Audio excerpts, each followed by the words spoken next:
Hello and welcome back to knowledge junction academy. आज हम बाकी बचे हुए क्वेश्चंस जो कल नहीं कंप्लीट कर पाए थे वो कंप्लीट करेंगे। और कल का अगर वीडियो पसंद आया हो तो वैसे ही कुछ शॉर्ट ट्रिक्स आज भी रहेंगी। तो बिना टाइम वेस्ट किए स्टार्ट करते हैं।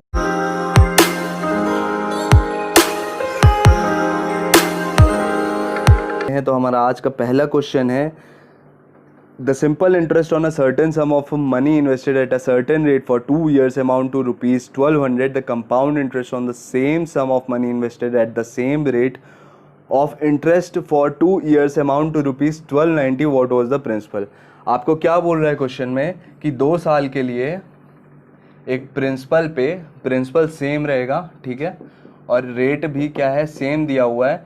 आपको एसआई दिया हुआ है, कितना आ रहा है, एसआई आपका आ रहा है 1200 रुपये, ठीक है।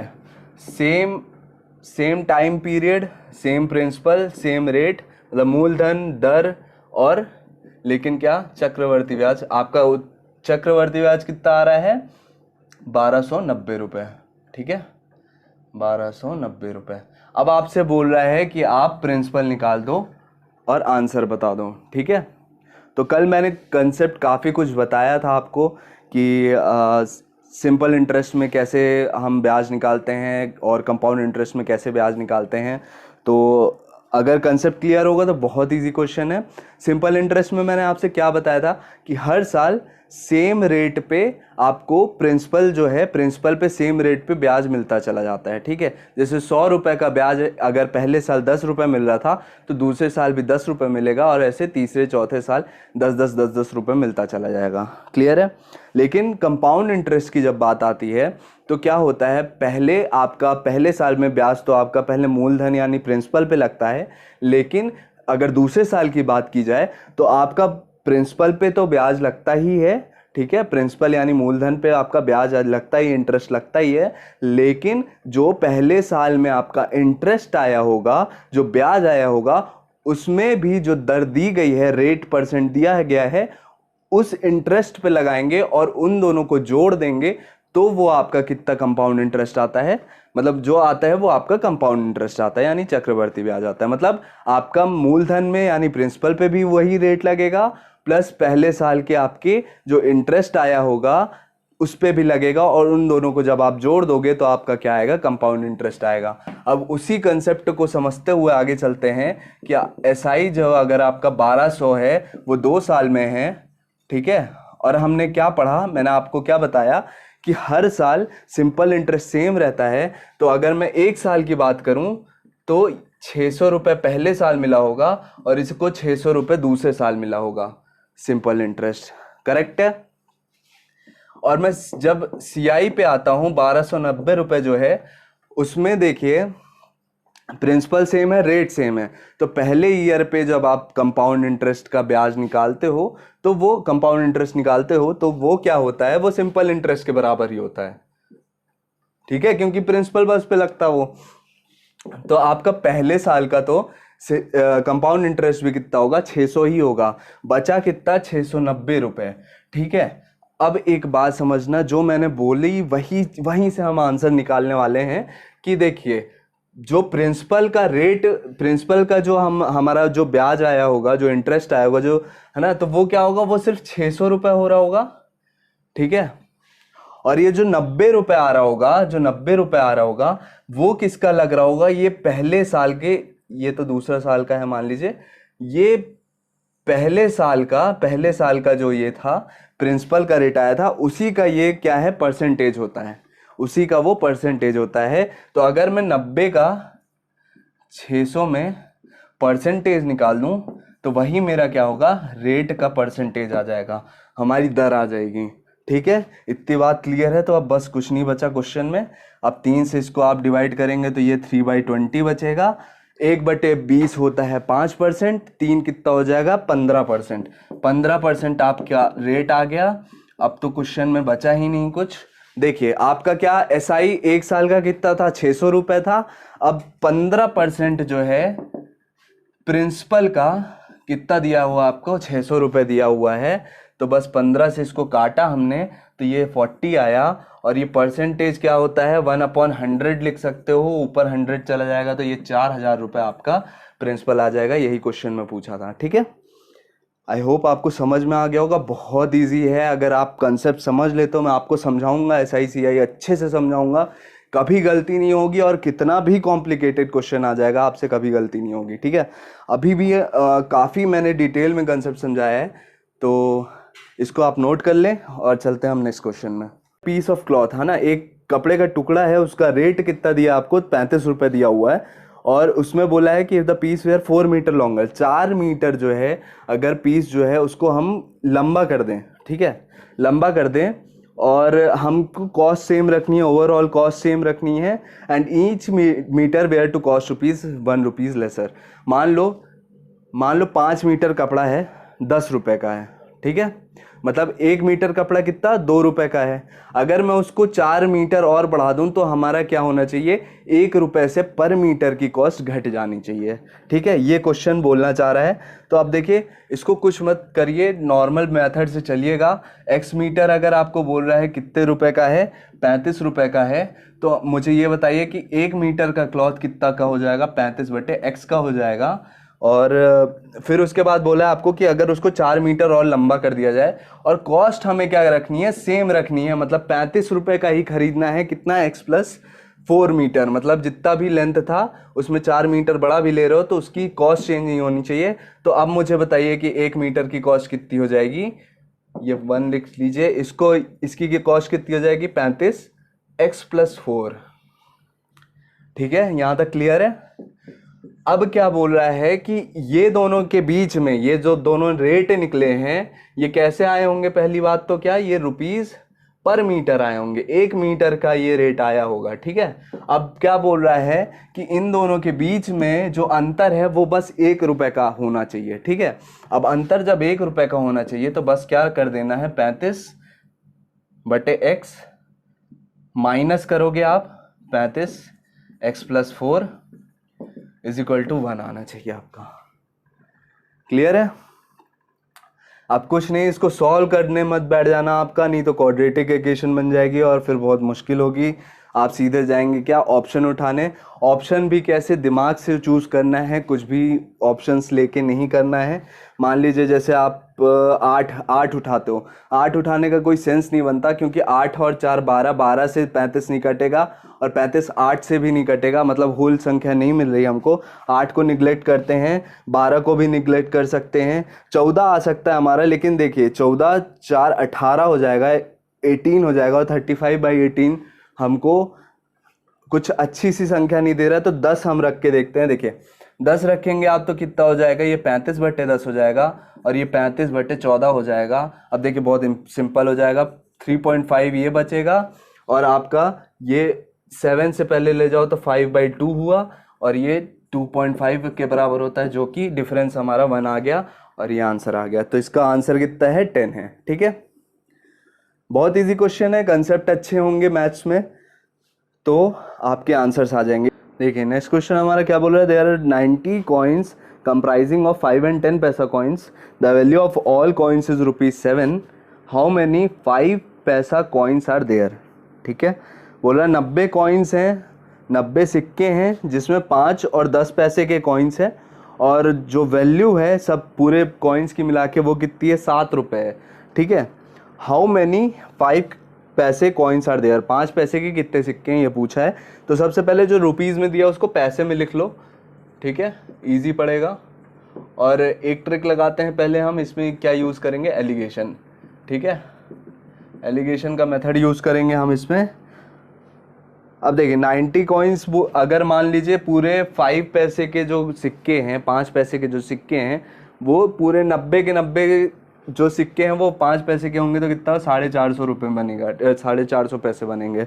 लेकिन अगर 10 पैसे के सिक्के, जो 90 के 90 सिक्के 10 पैसे के हों, तो वो कितना बन जाएगा, 900 बन जाएगा। लेकिन हमारा क्या कुछ एवरेज आ रहा है, 700 आ रहा है, इनके बीच में कुछ एक क्वांटिटी जो हमें दी हुई है, मतलब इसको हम कहाँ रखेंगे, सेंटर पे, ठीक है। अब इससे क्या आ जाएगा, आपका रेशो आ जाएगा किनका, 5 पैसे और 10 पैसे कॉइन्स का, ठीक है। इसको माइनस करके आपको यहाँ लिखना है, तो आपका हो जाएगा 200। इसको माइनस करके आपको यहाँ लिखना है, 700 - 450, ये आपका हो जाएगा 250। और इसको आप क्या कर दो, कैंसिल कर दो, या आपका 5 से जाएगा तो 4:5 बचेगा। मतलब 9 जो है टोटल कॉइन्स हैं, जबकि हैं कितने 90 कॉइन्स हैं। तो एक आपका 9 के बराबर आया, तो सॉरी एक आपका 10 के बराबर आया, तो आपका 5 पैसे का कॉइन कितने हो गए 4 × 10 मतलब 40 कॉइन्स। ठीक है, 40 कॉइन्स आपका आंसर होगा। ठीक है, एक और मेथड है, अगर इसको आपको करना है तो इसको, अगर आपको ये वाला भी मेथड समझना है तो आप देखिए कि जैसे हमारे पास टोटल कितने हैं 900 पैसे हैं, उसमें से कुछ 5 पैसे के कॉइन हैं, कुछ 10 पैसे के कॉइन हैं। ठीक है, अब मेरी बात समझने की थोड़ी कोशिश करिएगा। ये एक्स्ट्रा 10 पैसा कितना एक्स्ट्रा है 5 पैसे से, 5 पैसा एक्स्ट्रा है। ठीक है, अगर मान लो आपके सॉरी 700 रुपये है ना, 700 पैसे हैं, तो अगर मान लीजिए आपके सारे कॉइन्स 90 के 90 कॉइन्स काहे के हों, 5 पैसे के हों, तो आपका कितना पैसा बनता है 450 पैसे बनता है। लेकिन आपके 90 के 90 450 के 5 पैसे के तो है नहीं, है ना, इसलिए ये आपका वैल्यू कम आ गया। आपके कुछ कॉइन्स क्या हैं 10 पैसे की भी हैं, और इसलिए इससे ज्यादा वैल्यू आ रही है आपकी इतनी। और ये जो डिफरेंस बन रहा है 250 का, वो आप समझने की थोड़ा कोशिश करिएगा, वो किसके वजह से बन रहा होगा। ये एक्स्ट्रा 5 पैसे जो हैं वो उसके वजह से ये आपका डिफरेंस बन रहा होगा।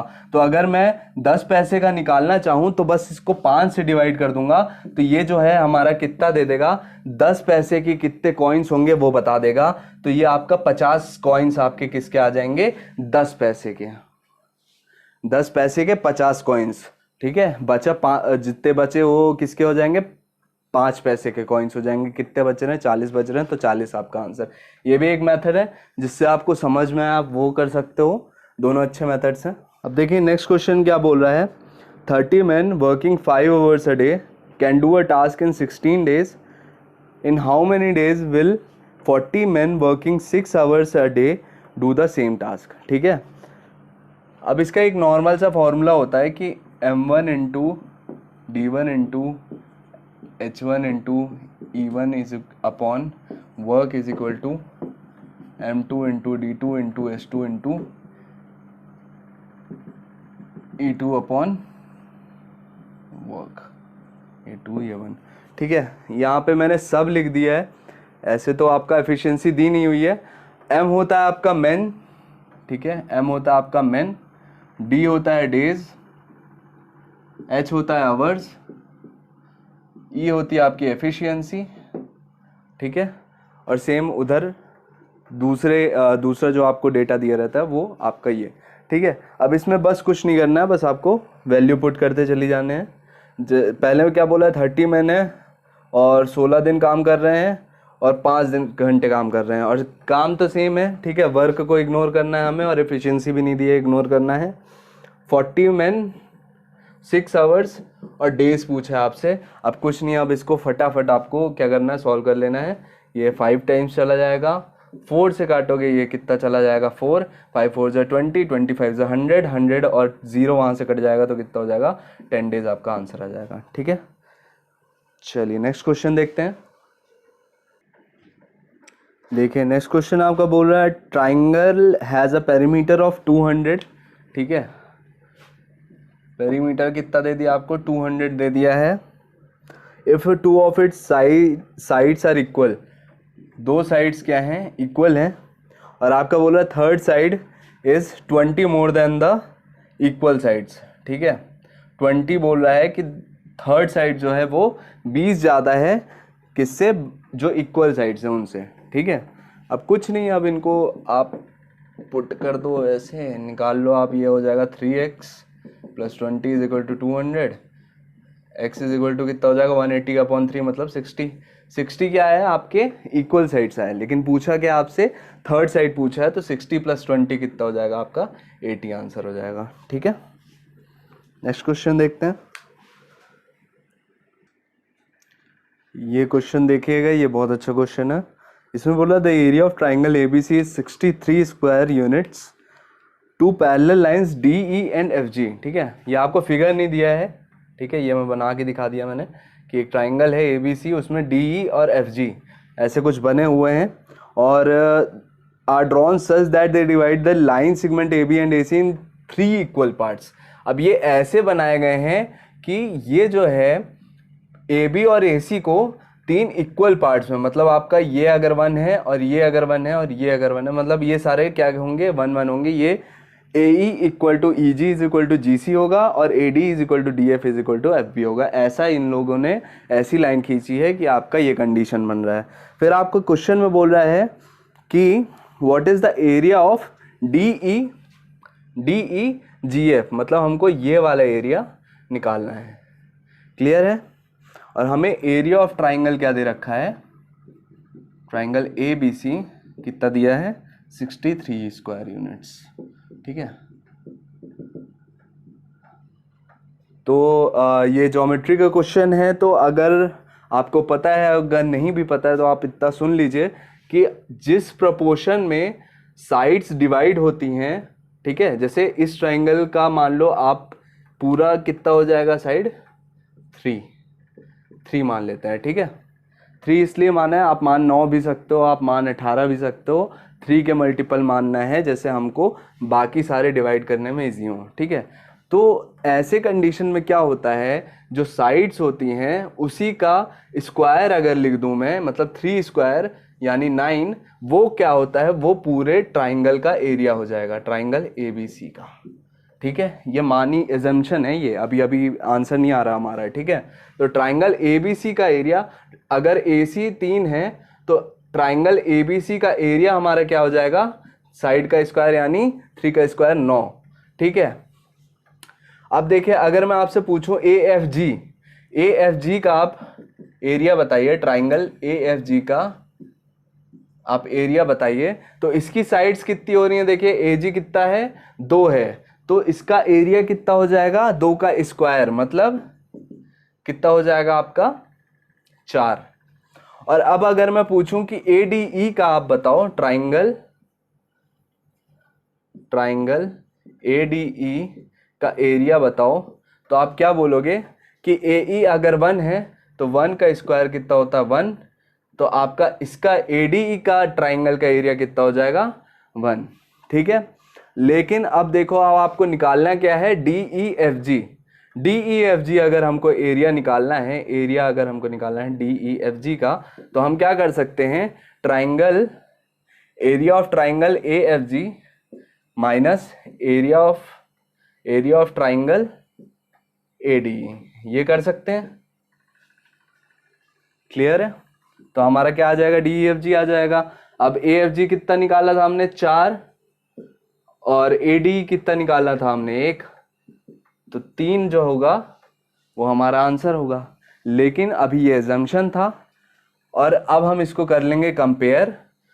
9 जो है वो क्वेश्चन में कितने के बराबर दिया हुआ है, 63 के बराबर दिया हुआ है, मतलब एक यूनिट हमारी कितनी हो गई, 7 हो गई, और हमारा DEFG का एरिया 3 था और एक की यूनिट 7 थी, मतलब हमारा इसका एरिया कितना आ जाएगा, 3 × 7 मतलब 21। यही आपका आंसर है, स्क्वायर यूनिट्स। ठीक है, बहुत इजी क्वेश्चन था ये भी, लेकिन अच्छा क्वेश्चन था। नेक्स्ट क्वेश्चन देखिए, बहुत ही इजी, बहुत ही ज़्यादा इजी क्वेश्चन। क्या करना है, बस सीधे सीधे मल्टीप्लिकेशन है आपका। 20 × 5 कितना हो जाएगा, 100, लेकिन एक डेसिमल देना है तो आपका 10 हो जाएगा, 10 + 5 हो जाएगा 50, हो जाएगा 60, और 60/7 आपको आंसर निकालना है। आंसर नहीं निकालना है क्योंकि आपको पता है कि एक बार जाएगा कितना, 7 × 8 हो जाएगा 56, और 8 के बाद ही दशमलव लगाना पड़ेगा, यानी डेसिमल लगाना पड़ेगा। तो बस एक ही ऑप्शन में यहाँ से आपको टिक कर देना है। ठीक है, नेक्स्ट क्वेश्चन देखते हैं। देखिए अब एक और फिर से बहुत easy question, time and work का। बोला working together PQR reap a field in 6 days। ठीक है, क्या बोल रहा है, P + Q + R एक साथ काम करते हैं तो 6 दिन में एक फील्ड को रीप कर देते हैं, मतलब जोत देते हैं। और आपका P जो है वो अकेले 10 दिन में कर लेता है वही काम, और Q जो है वो आपका 24 दिन में कर लेता है। और आपको पूछा है क्वेश्चन में कि R का बताओ कि R वही काम कितने दिन में करेगा और अकेले करेगा जब तब, है ना। इसका एलसीएम बस लेना हमको, इसका एलसीएम हमारा 120 दिख रहा है। ठीक है, ये कितना हो जाएगा 20, ये कितना हो जाएगा 12, ये कितना हो जाएगा आपका 5। अब देखिए P और Q की एफिशिएंसी पता है और P plus Q plus R की एफिशिएंसी पता है, तो R की एफिशिएंसी हम निकाल लेंगे। 20 माइनस कितनी होगी 17, 20 माइनस कितनी होगी 17, 20 माइनस 17 हो गया 3, और आपका आंसर आ जाएगा 120/3। तो कितने डेज लगे 40 डेज। क्लियर है, बहुत इजी क्वेश्चन था। A shopkeeper marks the price of an article eight ₹320। ठीक है, मार्क प्राइस दे रखा है आपको। ठीक है, मार्क प्राइस आपको दिया है, अंकित मूल्य आपको दिया है कितना 320 रुपये। ठीक है, आपको और दे रखा है डिस्काउंट का परसेंटेज 10%, और आपको दे रखा है प्रॉफिट का परसेंटेज जो कि है 20%, और आपको सीपी निकालने के लिए बोल दिया है। ठीक है, कॉम्प्लिकेटेड दिख रहा होगा सवाल। अब मैं इतनी अच्छी ट्रिक देने वाला हूँ आपको, ध्यान से बस आपको लास्ट तक देखना है, और अगर पसंद आए तो लाइक सब्सक्राइब ज़रूर करना। देखो अब कितना इजी होता है ये क्वेश्चन करने के लिए। अब मैं अगर आपको बोल दूं कि अगर मुझे सीपी और एमपी का रेशो, मतलब कॉस्ट प्राइस और मार्क प्राइस का रेशो मिल जाएगा सिर्फ यहाँ इस परसेंटेज से। कैसे? मार्क प्राइस हो जाता है आपका, सॉरी पहले कॉस्ट प्राइस लिख लेते हैं। कॉस्ट प्राइस हो जाता है आपका 100 माइनस डिस्काउंट का परसेंटेज, और मार्क प्राइस हो जाता है आपका 100 प्लस प्रॉफिट का परसेंटेज। ये बस याद रख लो आप। ठीक है, अगर आपको डिस्काउंट परसेंटेज दिया है और प्रॉफिट परसेंटेज दिया है तो उससे आप कॉस्ट प्राइस और मार्क प्राइस का रेशो निकाल सकते हो सेकेंड्स में। ठीक है, अब देखो 100 माइनस डिस्काउंट परसेंट कर दिया तो कितना हुआ 90, और 100 प्लस 20% प्रॉफिट परसेंट कर दिया तो हमारा मार्क प्राइस कितना आ गया 120। अब इसको काट लो थोड़ा सा, ये आपका हो जाएगा 3:4। ठीक है, अब ये 3 जो है वो आपका कॉस्ट प्राइस है और 4 जो है वो आपका मार्क प्राइस है। ठीक है, बहुत इजी हो गया क्वेश्चन। मार्क प्राइस की वैल्यू आपकी दी रखी थी कितनी 320, मतलब 4 की वैल्यू 320 दे रखी है, तो 1 यूनिट कितने के बराबर हो जाएगा आपका 80 के बराबर हो जाएगा। बस अब इसमें 80 का आप मल्टीप्लाई कर दो तो आपका कितना आ जाएगा 240, और यही आंसर है।